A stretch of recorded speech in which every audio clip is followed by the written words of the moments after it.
Magandang umaga, magandang hapon, magandang gabi, and welcome to another segment ng Cooking Ina. So for today's video, magluluto po tayo ng dalawang klaseng fried chicken. So una nyo pong nakita is yung barbecue flavored chicken. So may nakita nga po tayong barbecue rub. Hindi ko po alam kung expired na ba to, pero yes, gagamitin pa rin natin. Pero joke lang. Sunod naman po ay ang original flavored chicken. Marinated with toyo, suka, and paminta. Wala po tayong lemon, pasensya na.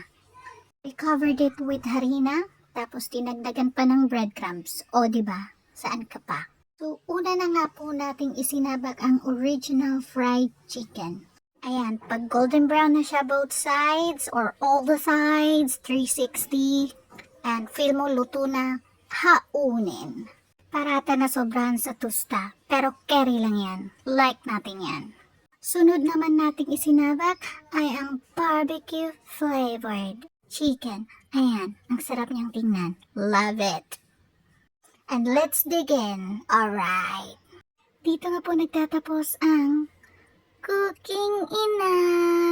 Maraming salamat po.